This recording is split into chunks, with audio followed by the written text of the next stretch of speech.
करते हैं worksheet number 3। ये वर्कशीट आपकी 8th क्लास की है, तो इसे मैं बना दूँ, आप लोग ले लेंगे। इसके अलावा 6 to 8 वाली और जो वर्कशीट्स आपकी आती हैं आप लोग ले सकते हैं, मैंने सारी अपलोड कर दी हैं। ठीक है, चलिए इसे शुरू करते हैं। तो देखिए, अगर अभी तक आपने सेकंड और फर्स्ट वर्कशीट नहीं की है तो वो भी आप हमारे चैनल से ले सकते हैं। चलिए इसे शुरू करते हैं। पहले आप इसे अच्छे से लेबल कर लेंगे। वर्कशीट नंबर 3, अपना नाम, सब्जेक्ट, अपना क्लास और इसके अलावा डेट, अपनी क्लास टीचर का नाम आप लोग लिख लेंगे। ठीक है, चलिए देखते हैं आज इसमें हमें करना क्या है। Part 1 of lesson tsunami.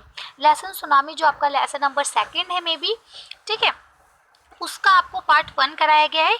इसके अलावा सेकंड और थर्ड पार्ट भी इसके आ सकते हैं नेक्स्ट वर्कशीट्स में। चलिए तो इसे शुरू करते हैं। लिखा है during the lockdown period India was affected by some natural disaster. यानी कि लॉकडाउन के दौरान, ये जो भी लॉकडाउन चल रहा है इसके दौरान इंडिया जो है कुछ बीच बीच में कुछ नेचुरल डिजास्टर से भी दो चार हुआ है। यानी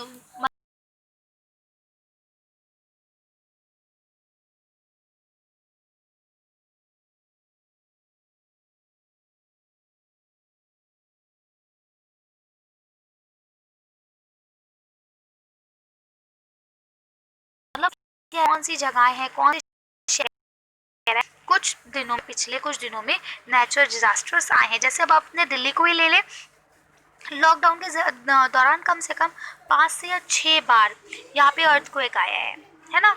आप दिल्ली भी लिख सकते हैं। चलिए तो इसके आंसर्स हम लोग देख लेते हैं। यहाँ देखिए आपको दिया गया है कि अर्थक्वेक, आपको ऐसे शहरों के नाम लिखने हैं जहाँ अर्थक्वेक आए हों, ऐसी जगहों के नाम लिखने हैं जहाँ फ्लड यानी बाढ़ आई हो, जहाँ पे लैंडस्लाइड हुआ हो यानी ज़मीन खिसकी हो, या फिर साइक्लोन आए हो। चलिए तो इसके आंसर हम लोग देख लेते हैं। पहले आप लोग को अर्थक्वेक का लिखना है, तो सबसे पहले आप अर्थक्वेक का क्या लिखेंगे, 20 सितंबर को गुजरात में आया यानी कि आज। ठीक है, और इसके अलावा ये 19 सितंबर को हिमाचल प्रदेश और 16 सितंबर में आसाम में यानी नागालैंड। ठीक है, और 15 सितंबर को गुजरात में आया है। इसके अलावा भी और आए हैं, मैंने थोड़े से ही लिखे हैं तो आप लोग इतने लिख लेंगे। चलिए अगला देखते हैं। फ्लड का, तो देखिए फ्लड माने बाढ़। अकॉर्डिंग टू ECHO, ठीक है, ECHO के अकॉर्डिंग 13 जुलाई को आया है। कहाँ पे, बैरपेटा में अरुणाचल प्रदेश में, ठीक है, और धेमाजी में वेस्ट बंगाल में।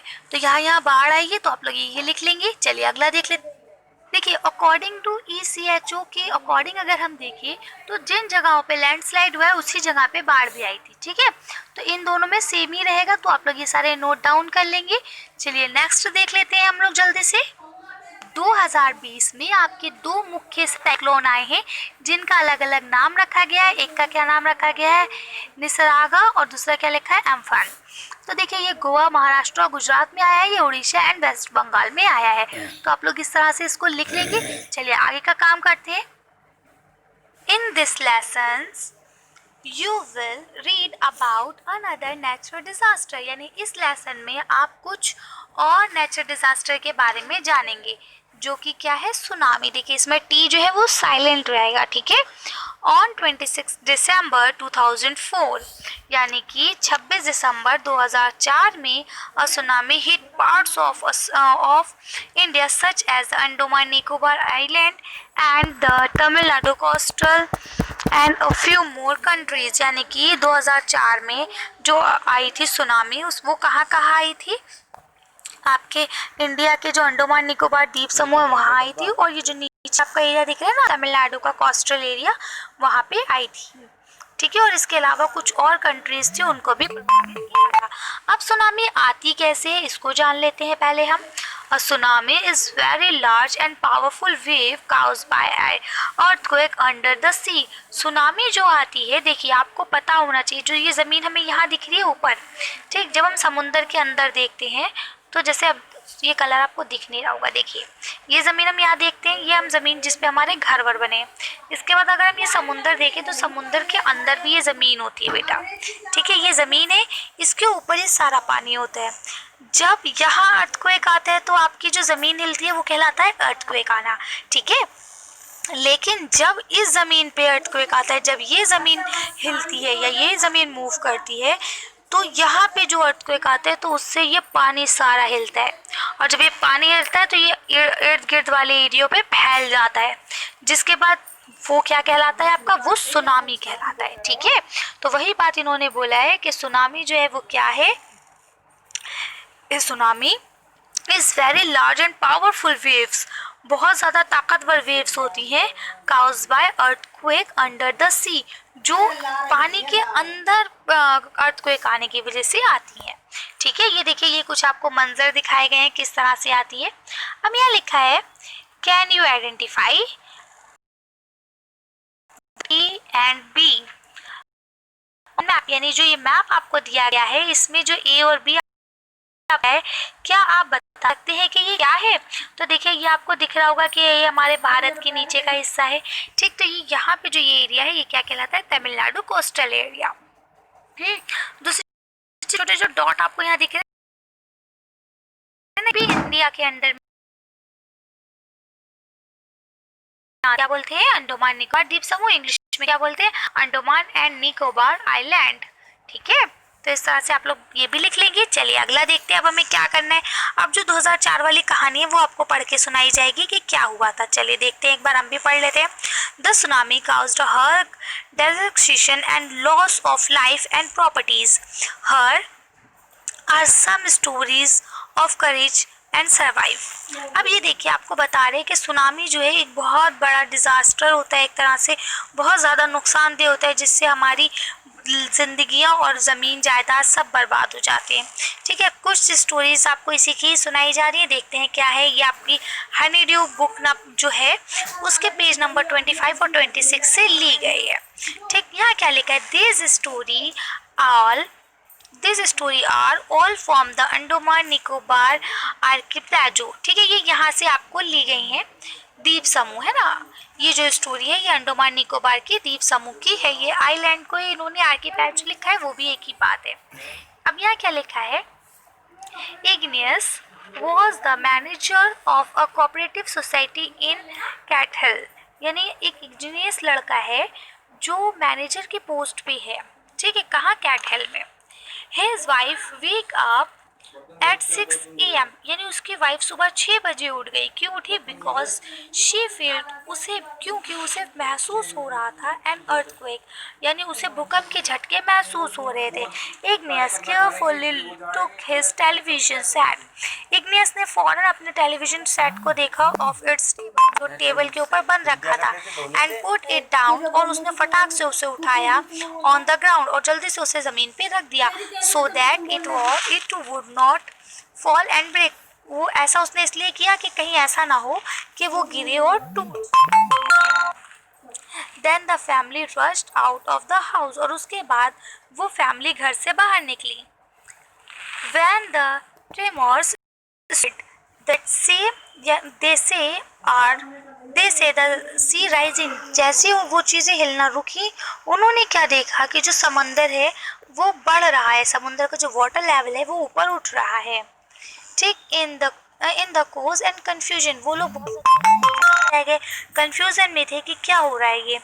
2 of his child, उसके जो 2 बच्चे थे, cash told hold of hand of their mothers father, और उन बच्चों ने, एक ने क्या काम करा? मम्मी के पापा यानी कि अपने नाना जी का हाथ पकड़ा, एंड मदर ब्रदर्स, और दूसरे ने अपने मामा जी का हाथ पकड़ा यानी मम्मी के भाई का हाथ पकड़ा, and rushed in the opposite direction, और दूसरे डायरेक्शन में वो भागे।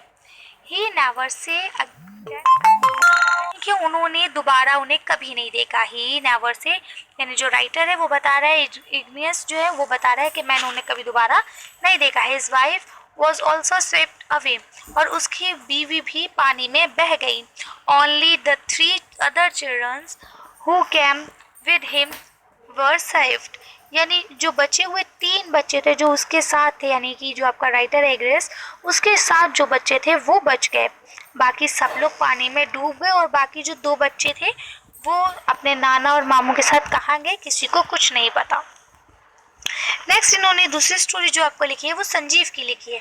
Sanjeev was a police man, Sanjeev एक पुलिस कर्मी था, serving in the Katchal island of the Nicobar group of island, यानी वो कहाँ था आजकल? कैट हिल में, जो निकोबार है, अंडमान निकोबार, उसके आइलैंड जो है उसमें था। He somehow manage to save himself, और उसने कैसे भी करके अपने आप को बचाया। हिज वाइफ, अपनी बीवी को बचाया, एंड हिज बेबी डॉटर, यानी उसकी जो बेबी लड़की थी, बच्चा, लड़की वाला बच्चा, जैसे कहते हैं बेबी डॉटर, थी उसको भी बचा लिया उस वेव से, बट देन ही हियर्ड, लेकिन उसने क्या हुआ बाद में सुना, क्राइज फॉर हेल्प, किसी की चिल्लाने की आवाज़ें जो रो रो के मदद की भीख मांग रही थी, from the wife of John, वो किसकी वाइफ थी, जॉन की वाइफ थी, द गेस्ट हाउस कुक, जो उनके गेस्ट हाउस का खाना पकाने वाला बावर्ची था, उसकी वाइफ की आवाज़ें आ रही थी कि कोई मेरी मदद करो। Sanjeev jump into the water to rescue her, यानी कि संजीव ने क्या किया, दौड़ के पानी में कूदा और उसने उसको बचाने की कोशिश करी, रेस्क्यू माने बचाना है ना, उसने पानी से बचाने की उसे कोशिश करी, but were both Swift away, यानी कि वो उसकी जो कुक था उसकी वाइफ और संजीव दोनों लोग पानी में बह गए, दोनों में से कोई भी वापस नहीं आया, दोनों नहीं बच पाए। 13 years old मेघना was Swift away long with her parents, यानी एक 13 साल की बच्ची थी, वो भी पानी में बह गई, ठीक है। एंड 77 अदर पीपल, और उसी के साथ 77 और लोग भी थे। She spent 2 days floating in the sea, और उसने 2 दिन पानी में तैरते हुए बिताए, ठीक है, 2 दिन उसने पानी में तैरते हुए बिताए। शी वॉज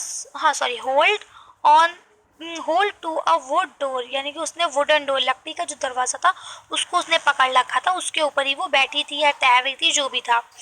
11 times, यानी 11 मरतबा, शी से, यानी उस 11 मरतबा उस लड़की ने देखा रिलीफ हेलीकॉप्टर, यानी जो बचाव के लिए हेलीकॉप्टर्स आते हैं ओवरहेड, वो उसके ऊपर से निकल के गए, but they did not see her, यानी कि लेकिन उन हेलीकॉप्टर्स ने उसको नहीं देखा। She was brought to the shore by wave and was found walking on the sea shore in a days, ठीक है। उसके बाद उसने क्या किया, वो तैरती हुई लहरों के जरिए एक किनारे पे आ गई थी, ठीक है। अब आपको यहाँ पे कुछ क्वेश्चंस दिए गए हैं, आपको उसका आंसर देना है। तो आपका पहला क्वेश्चन क्या है, now complete the sentence with the help of the passage above, ऊपर के द्वारा जो पैसेज दिया गया है उससे हमें इसको कंप्लीट करना है। तो क्या लिखा है, मेघना spend 2 days flirting in the sea, यानी उसने 2 दिन तैरते हुए बिताए थे पानी में, समुंदर में। शी से उसने देखा रिलीफ हेलीकॉप्टर्स ओवरहेड बट है, यानी कि उसने हेलीकॉप्टर्स को देख लिए थे जो रिलीफ के लिए आए थे, लेकिन वो हेलीकॉप्टर उसे नहीं देख पाए। सेकंड क्या, Sanjeev lost his life but saved his wife and his baby daughter from the waves, यानी उसने लहरों से अपने आप को तो नहीं बचाया, वो खुद तो बेचारा मर गया, अपनी ज़िंदगी तो गंवा दी, लेकिन अपनी बीवी और अपनी जो उसकी बेबी डॉटर थी उसकी ज़िंदगी उसने बचा ली उन लहरों से। इग्नियस कुड, अब क्या लिखा है आपका, igneous could only save his children who come with him, तो यहाँ क्या आ जाएगा, 3 अदर, यानी उसके जो 3 और बच्चे थे जो उसके साथ थे, वो इग्नियस सिर्फ उन्हें ही बचा पाया, बाकी उसकी वाइफ और जो बाकी के 2 बच्चे थे और शायद उनके ससुर जी और उनके साले साहब भी डूब के मर गए, है ना, ब्रदर इन लॉ जो उनके वाइफ के जो भाई थे, ठीक है। नेक्स्ट क्वेश्चन क्या है आपका, इन योर ऑप्शन, अब आपको नीचे इन योर ओपिनियन, आपके ख्याल से आपको क्या लगता है, which word in the list below describe Sanjeev, कौन से वर्ड संजीव के लिए सही होंगे। Look up the dictionary for words that you are not sure for of, यानी ऐसे वर्ड जो वर्ड्स आपको नहीं पता है उनके लिए आप लोग डिक्शनरी को देख सकते हैं। Use word from the list to complete the sentence below, और नीचे जो आपको वर्ड्स दिए गए 1 2 3 4 5 6, इनके जरिए इस सेंटेंस को आपको पूरा करना है। तो देखिए हम पहले मतलब जान लेते हैं, उसके बाद करेंगे। चेयरफुल का मतलब क्या होता है कि किसी हंसमुख, हंसी मतलब खुश रहने वाला। ब्रेव माने बहादुर, केयरलेस माने जिसको किसी की परवाह ना हो। हीरो यानी कि हीरो जो बहुत वीर हो, जो हमारे फौजी लोग होते हैं, स्वतंत्रता सेनानी होते हैं। सेल्फलेस जिसे अपनी कोई परवाह ना हो, और हार्टलेस जिसका कोई दिल ना हो, जो बिना फीलिंग्स के रहता हो इस दुनिया में, जिसको कोई मर रहा है तो कोई फ़र्क ना पड़े, ठीक है। अब I think that was a very brave, मुझे ऐसा लगता है कि संजीव जो थे वो बहुत ज़्यादा बहादुर थे, तो बहादुर के साथ वो हीरो थे, वीर भी थे और सेल्फलेस थे, उन्हें अपनी परवाह नहीं थी। अगर उनको अपनी परवाह होती तो वो उस कुक की वाइफ को कभी बचाने नहीं जाते और अपनी बीवी और अपनी बेटी के साथ वहाँ से निकल जाते, ठीक है। अब आपका नेक्स्ट क्या है, देखिए नेक्स्ट लिखा है स्टैंस ऑफ वर्ड, जो आपको वर्ब दी गई है इसके आपको पास्ट टेंस निकालने हैं। From the above passage and rewrite the paragraphs, और जो आपको ये पूरी लाइन लिखी गई है जिसको पास्ट टेंस के द्वारा दोबारा से करना है। An example has been done for you, एक एग्जाम्पल आपके लिए आपको दिया गया है, जैसे फील द अर्थक्वेक तो क्या हो जाएगा फील्ड द अर्थक्वेक। ठीक है, इसी तरह से लिखा हेयर क्राइस ऑफ हेल्प, यानी उसने किसी की रोने की आवाज़ सुनी मदद के लिए, तो हेयर क्राइस फॉर हेल्प। ठीक है, सी द सी राइजिंग, उन्होंने क्या देखा कि जो समंदर का पानी वो बढ़ रहा है, उनकी तरफ आ रहा है, तो क्या हो जाएगा सी द सी राइजिंग।